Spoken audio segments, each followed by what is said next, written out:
So I had this plan. I had a great video. I was going to upload it right when the episode came out, but when you don't know how to video edit, video editing can take a lot longer than you think it will. So I badly missed my mark.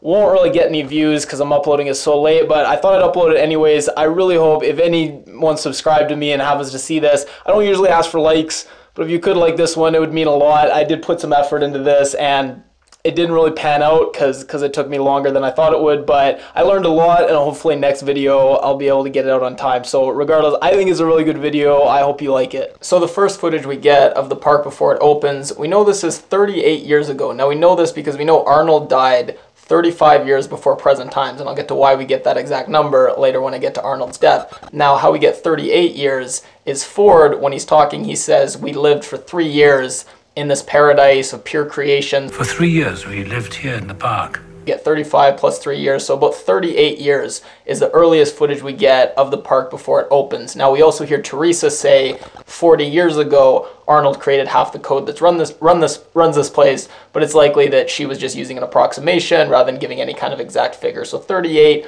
37 years around that time are the earliest scenes we get. Now we know at this point Dolores is built. We also know Angela is built because we see all these original hosts, and we also know Clementine is built. We see her at the investor meeting with Logan, so we know that all these hosts. We also know likely Teddy is built because Teddy was part of the massacre that ended up killing everybody, including Arnold. So we know that there were all these first generation hosts, and we get an exact number at one point. We get 82 first generation hosts, and 47 of them were built by Arnold. First generation hosts are there?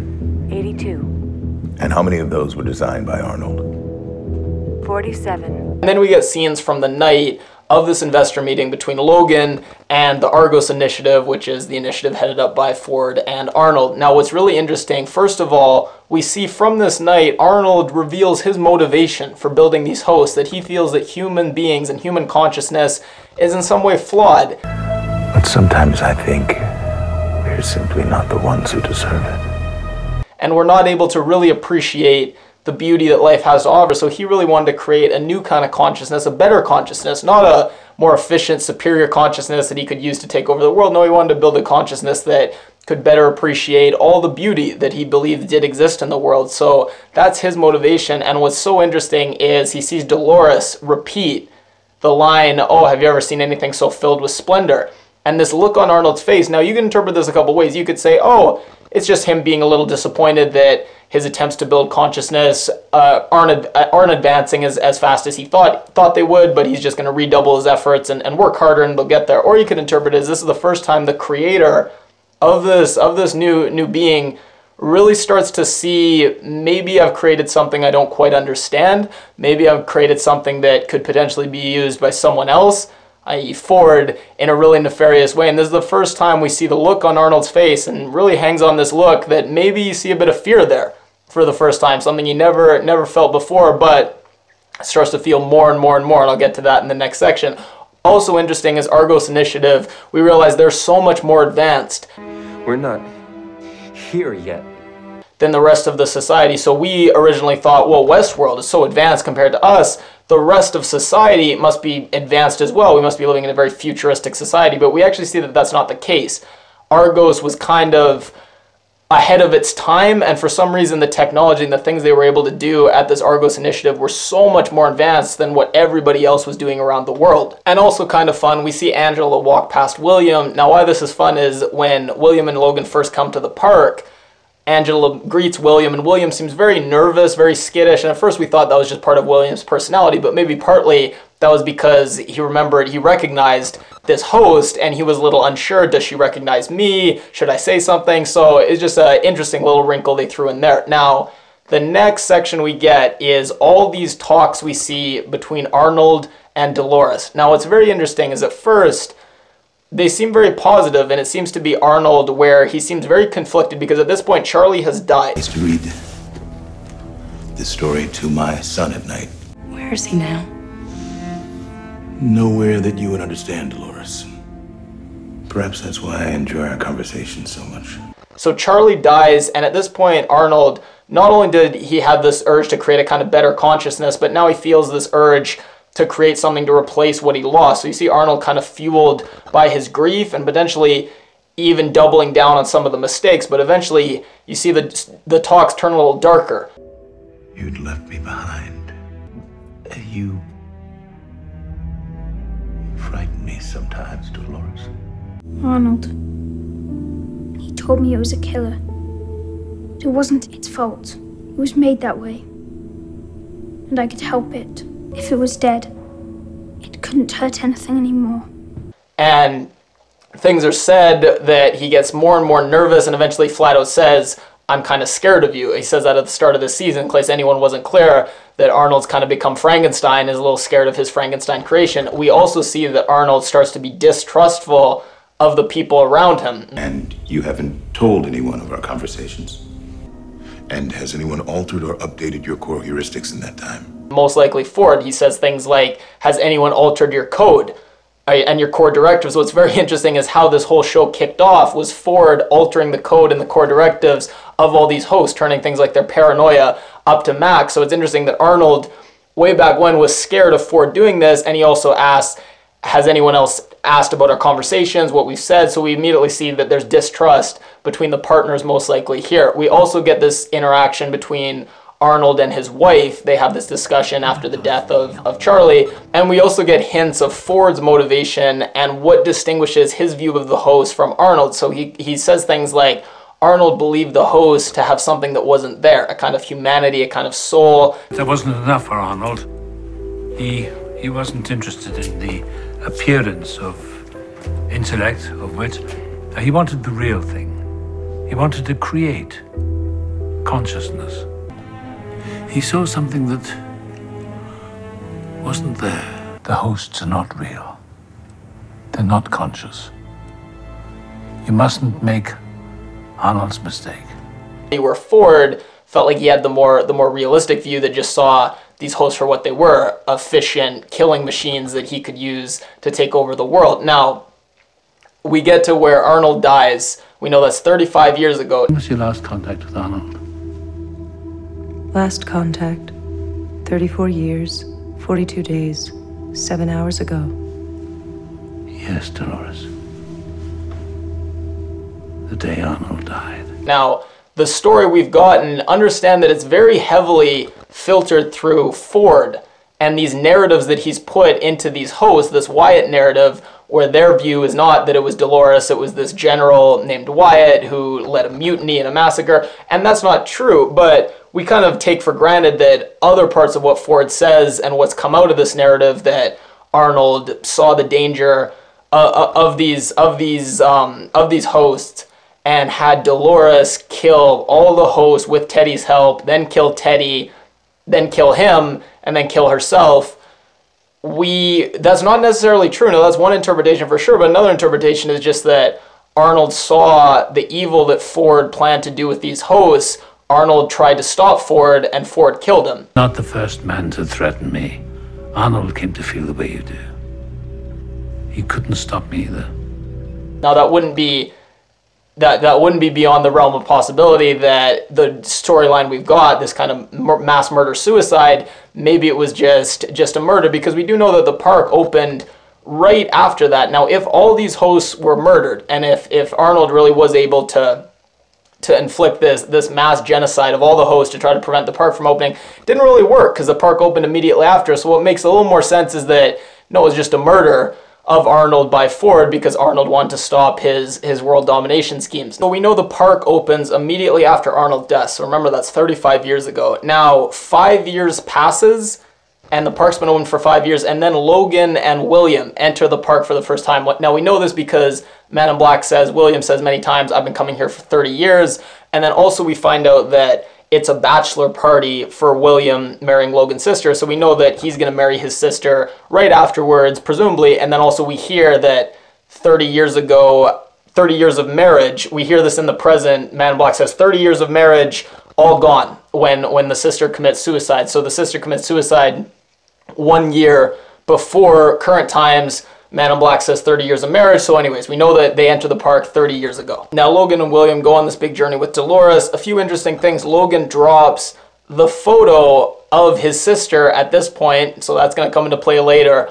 Also, William eventually exits the park, comes back to the park and he has this conversation with Daddy Delos, the head of the Delos Corporation, Logan's dad, and he pitches him about collecting data on the guests that come. Half of your marketing budget goes to trying to figure out what people want. Now, so this is the first where Delos, the data collection part of it, comes into play. Now, and then William marries Logan's sister, things advance a bit, and then we get the next scene at the retirement party. Now, it's unclear where exactly this is, but definitely some time has passed. Now, William is about to take over the Delos Corporation. Father Delos is stepping down. Now, some really interesting things. I think this is where Delos begins a kind of immortality project, rather than just the data collection, any kind of marketing, making money. Now, I think this is because Logan says, "May your forevers be blissfully short." May your forever be blissfully short. Now, that's a very interesting thing to say.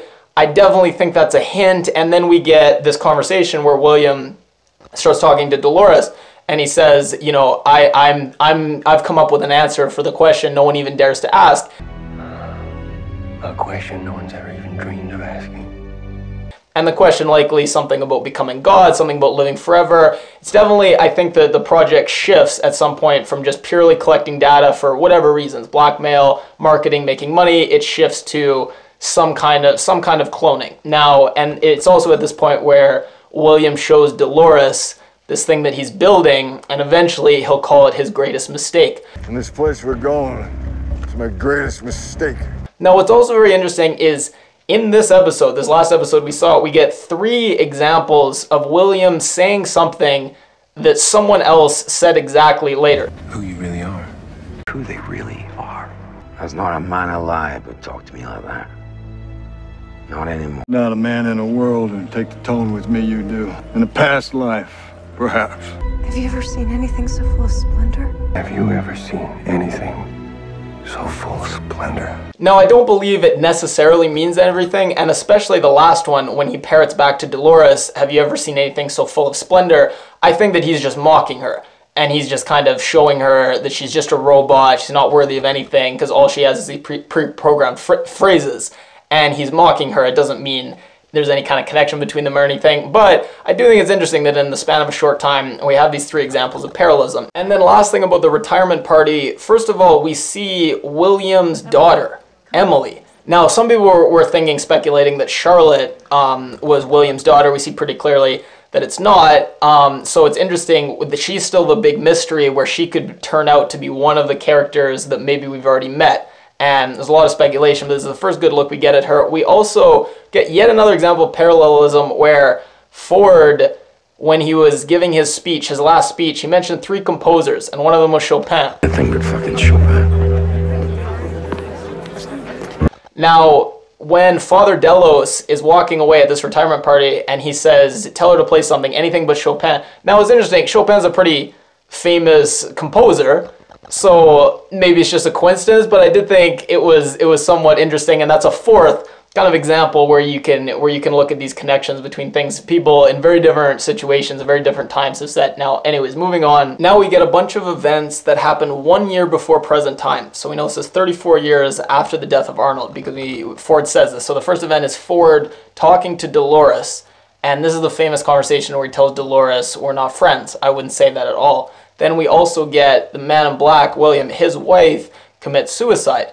His daughter, Emily, blames him for her suicide. Now, this is where William starts to first really doubt his life choices, probably doubt this cloning immortality project that he's embarked on, and realize that his life is kind of hollow and empty. And he starts on this quest. Now, first stop on this quest is to try to prove that, see if he's a monster or not. He's going to kill Maeve's daughter, see if he feels anything. And if he doesn't feel anything, then he knows he's a monster. Now, he kills her, he doesn't feel anything, so he knows he's a monster. He's lost some kind of meaning, something very important he's lost. But seeing Maeve's grief, seeing the grief on a host, someone who's not technically real, that awakens something in him and begins this kind of redemptive journey and this kind of urge to find some kind of meaning within the game. So presumably he thinks because this grief on this host affected him so much that maybe, and there's a theory that he's a clone, maybe because he saw someone who was a clone and wasn't real have such grief, for him, someone who no longer, for whatever reason, feels real, he thinks that this game must hold the answer for someone who's not technically real like him, actually having grief and having feelings again. So anyways, this begins his whole arc to find the maze and find the answer and find some kind of meaning. And then what's really important is Maeve, Ford is going to erase her memories of her daughter. And Maeve says no, and she actually fights Ford, and this is the first, I think, true example of real free will and real consciousness and real rebellion that we see, as opposed to Dolores' whole storyline, which is basically her just being a puppet of Ford and his dreams to achieve world domination through being in this collective consciousness inside the minds of all these robots who are ruling the world. So I think that this moment where Maeve first suffers this grief at the loss of her daughter in such a brutal way, and then resists someone's attempt to get rid of that grief, that's the first real true example of consciousness we see. And now we get to current times. A lot of stuff starts happening. First of all, Ford starts making changes to the code, things like upping all the host paranoia. Now, these changes, they start causing glitches, and then also a separate glitch is called by Dolores' dad, Abernathy. He happens to find that photo that I talked about a while back that Logan dropped. He happens to find that photo of Logan's sister, and this causes him to glitch as well. Now, Delos, at this point, they want to fire Ford, so they start trying to smuggle out the data from the park so they can fire Ford and not be scared that he's going to delete all the data. We also see Dolores go on this complete hallucination journey where she basically thinks it's 30 years ago, and she's going on this journey with Logan and William, when really she's just going on this journey by herself and also massacring a bunch of people along the way. Now, we also get William, as I said, hunting the maze. We get Ford creates this Wyatt narrative, so he puts memories, these false memories of this person named Wyatt, this villain, in everyone's mind, and part of that is Teddy begins hunting Wyatt. Now, all these storylines kind of converge at this dinner for all these Delos members, and Ford's giving the speech. Now, Ford says a really important thing. He says, any man whose mistakes take 10 years to correct is a great man. Now, my mistakes have taken, I can't remember, 34 or 35, but either way, he doesn't say 40. He doesn't say 37. He doesn't say 38. So he doesn't say when he started beginning this artificial intelligence research, when he started creating hosts. He doesn't give that date for when his mistake that he's finally correcting. No, the date he gives is the date Arnold dies. And that's very interesting that's the mistake that Ford thinks. It wasn't creating the hosts. It wasn't getting involved in artificial intelligence. No, so whatever happened the day Arnold died, that's Ford's mistake that he's been working 34, 35 years to fix. So I'm going to end the video there because most of what happens after Ford's death is speculation. So I could do a video on theories and what people think these timelines are, but everything I did before Ford's death, there was no speculation there. That was everything that's been shown. Some of my interpretations of different characters' motivations, that was speculation, but as far as the actual events and the timeline that we've seen, we know that that's mostly correct.